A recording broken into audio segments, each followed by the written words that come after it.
I used to do DoorDash 2 summers ago. It was easy money and it was actually kind of fun. Well, for it being work anyways.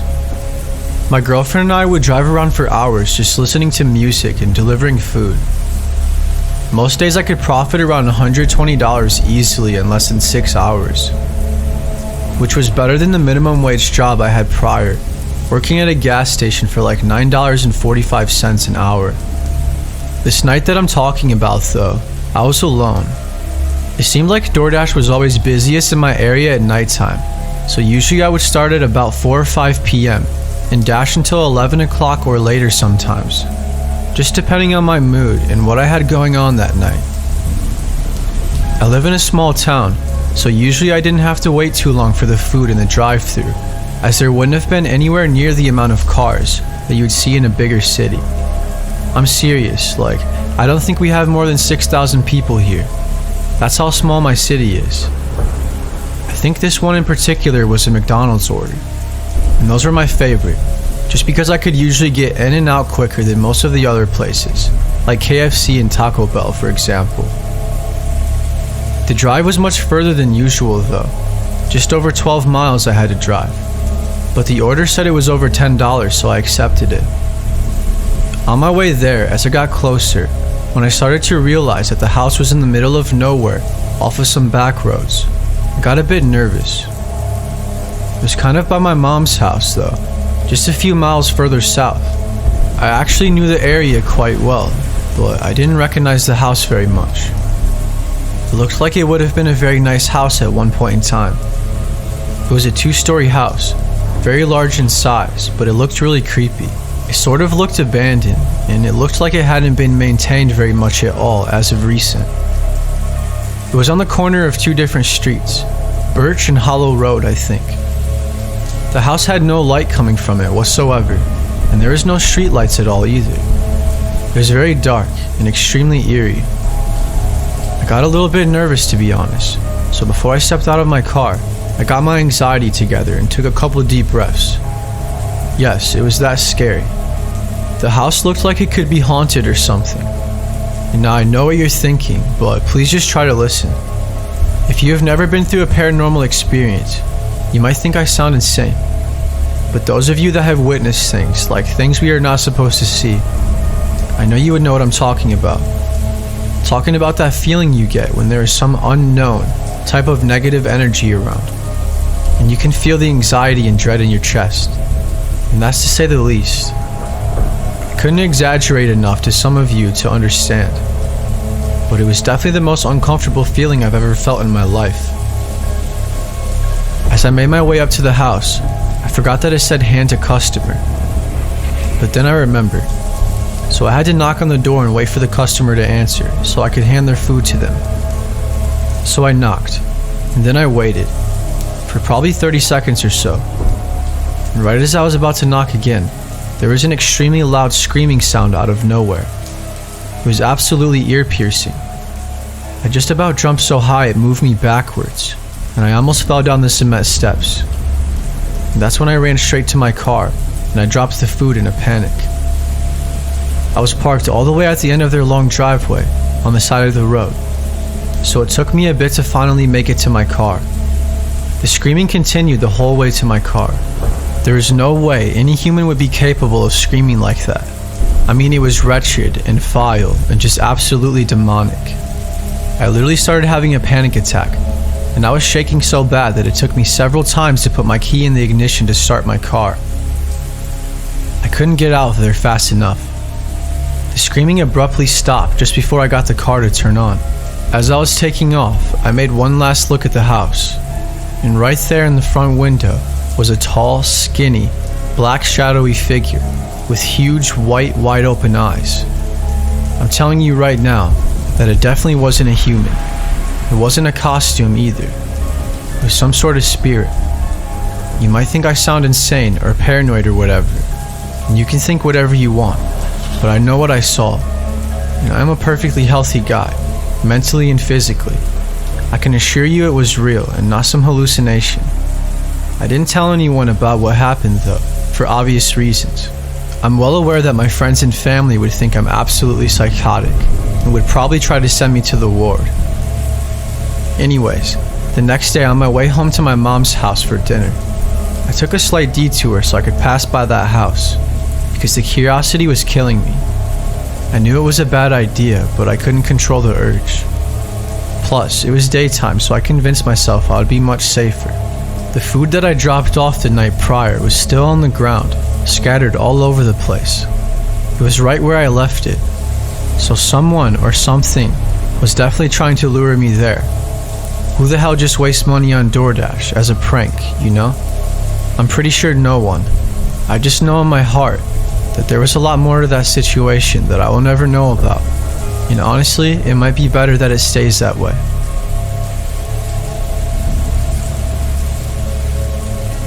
One night when I was doing Uber Eats, I almost fell victim to a child predator and a killer. I didn't know who he was at the time, or the history of the house that I was delivering to, but here's my story. There are lots and lots of allegations about this man. Everything from sexual assault, murder, kidnapping, child abuse, and more. He was a very sadistic and evil person. I heard rumors about what he did to his wife as well. But he's rich, and a lot of people think he got away with it all for so long because of his money. I like to think that karma finally caught up to him though. Apparently they found him dead in his house a few weeks ago, and I heard about it on the news, which is what resurfaced the nightmare for me all over again. Now remember, I didn't know about all these things beforehand, otherwise I wouldn't have delivered his food or accepted his order. Nonetheless, even show up to his house at all and knock on his door. They say he had a heart attack when he was alone, and that's how he died. Some people think he was murdered. It's a crazy story with lots of theories, but we do know one thing, and that was that he was a very sick individual. They didn't find his body until weeks after he passed. I believe everything that was said about him because of what happened to me. So now that you know about him, let me tell you about what happened to me. It was just a normal day of delivering Uber Eats. I probably did about 15 deliveries that day. I do this 5 days a week, Monday through Friday. I try to always at least hit my goal of doing 10 deliveries each day or more. I was about to call it a night, but then I got an order that said it was for $12, which was quite a bit higher than the average order I would accept. So I said screw it and I did it. It was getting late though, and generally I didn't like doing deliveries at night unless someone was with me. I guess I just wanted some extra money, so that's why I did it. When I got to the house, it was insanely beautiful. I wouldn't say it was a mansion, but like kind of. To me it was. Coming from the low income family I do, I was thinking that these people must be filthy rich. I knocked on the door and anxiously waited just a moment, until a nice looking older man opened the door. Hey bud, thanks for bringing my food. I know it's tough out there dealing with all those crappy customers, so here you go. I want to give you this. And he handed me $100 bill. What? No way. Are you serious? Thank you, sir, I said. Hey, no problem, Brandon. Now tell your mom and dad I said hello. It's been a long time since I've talked to them. How are they doing? He asked. Oh, you know my parents? That's cool. Yeah, he said. I know them from your grandparents. I used to babysit your mom when she was just a little one. I thought that was pretty cool, and I thanked him again for the tip, but I told him I better get going and that my mom would be getting worried about me soon. He said okay, and to be safe driving. Just as I started walking to my car, he said, Hey bud, I know it's cold outside. Would you want to come in real quick and have a cup of hot chocolate? I already have some made.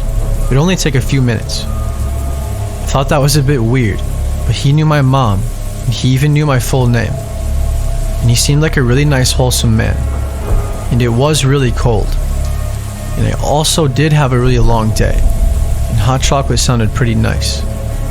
And in the back of my head, I was thinking that he might give me more money if I'm lucky, so I accepted his offer. He told me to have a seat at the table while he was preparing our drinks. He walked to the kitchen and was talking to me while making our hot chocolate. I don't think he knew I saw it first, but I think he realized pretty quick that I knew what he did. I asked what he put in the hot chocolate, and he said he only put sugar and milk in it. But I saw that he definitely put something else in there as well. I was almost 100% sure he was drugging me with something. Some sort of sedative, probably. I didn't say anything about it though, and I tried to stall as long as I could. It was a very tense situation, and he started asking me why I haven't drank my hot chocolate yet. I told him my stomach started hurting and that I was already feeling nauseous. And on top of that, I told him that I had hypoglycemia and that it was probably a good idea that I didn't drink it anyways. Because I try to stay away from sugar as much as possible, because it makes my blood sugar spike, and it could make me have a panic attack. He then got visibly angry and insisted I drink it. He said it was rude to decline after he gave me $100 and invited me to his home and prepared me a nice drink. I told him I was sorry and that I would try to drink as much as I can. I put the cup up to my mouth, and he let out this gut-wrenching creepy smile. I pretended to take a big gulp, but as soon as I put the cup down, his facial expression completely changed. He stared directly at me, very intensely, then slammed his hand on the table and stood up and said that it's not okay to lie, especially to an adult. He started to make his way around the table, headed straight towards me. I probably would have ended up just like those other kids and his wife if I wasn't fast enough to get out of there. I ran like lightning to my car and sped off before he even made it to the front door. I rushed home and told my mom what happened, but when she called the police, it got brushed to the side. The police were acting like they were going to do something about it, but I don't think they ever did. It's a good thing he was an old man and wasn't very fast. It was also a good thing I saw him put something sketchy in my drink. I still feel dumb thinking back on it. And how could I be that naive to go in his house in the first place? I don't know. But it's a good thing he is finally dead and can't hurt anyone anymore. Everything came out on the news about him, and all of the rumors about our city's police department and judicial system being rigged seem very true right now. It's a shame that sometimes you can get away with anything if you have enough money.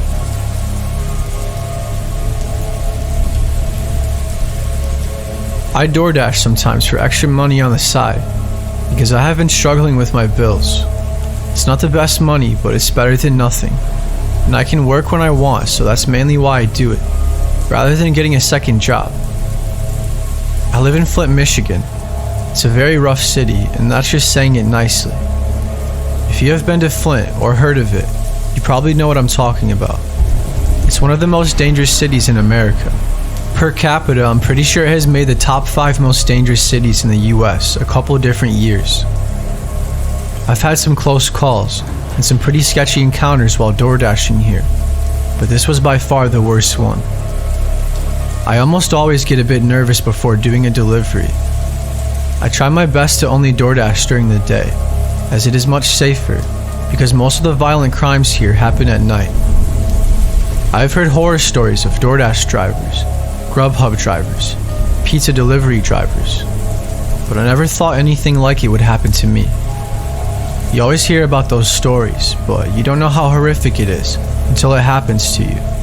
The sad thing is, I'm just trying my best to make an honest living and support myself, and by putting food on the table for my family.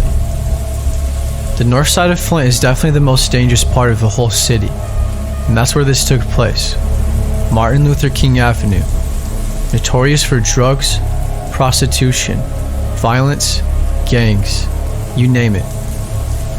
Some areas in Flint are better than others, but for the most part, it's all just really bad. But the north side, like I said, is a whole different world. Certain areas you aren't even allowed to go through, unless you are from there. And if you do, you are risking your life. I'm not even exaggerating one bit. The police don't even drive through there. And 9 times out of 10, the police won't even show up if they're called. That's how bad it is. I have legit had a cop tell me before to never go through certain parts of the north side. And that if I absolutely must, that it's not necessary to stop at the stop signs or 4-way stops or any stoplight at all. And to obviously be careful when doing so.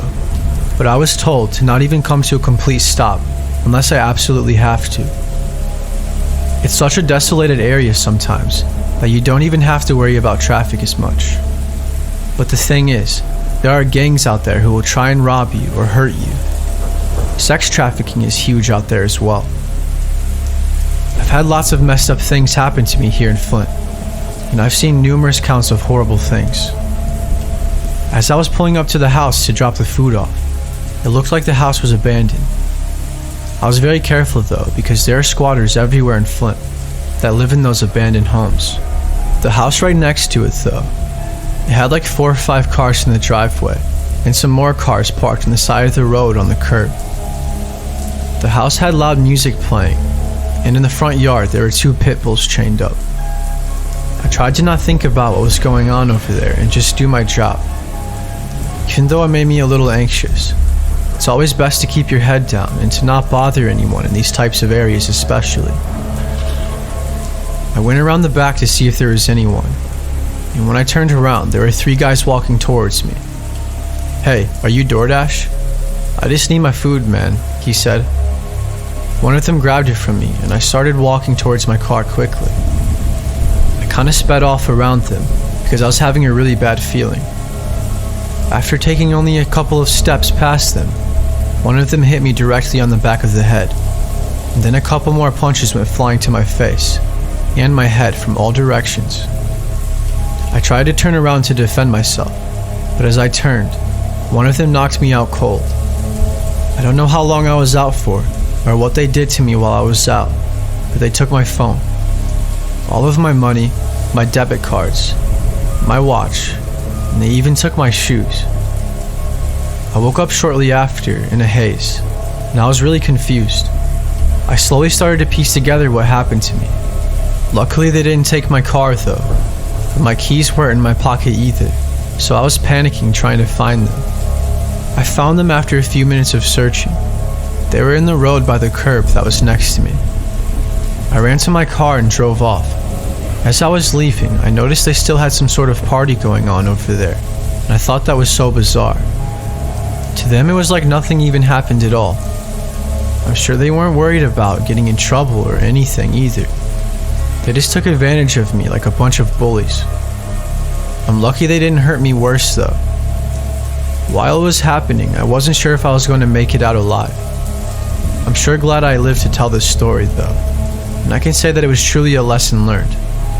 I still do DoorDash, just not in the Flint area anymore, and I'm way more careful nowadays. And yes, when I called the police, they told me they would send an officer out there, but I'm willing to bet you that they never did. I wasn't really expecting them to anyways.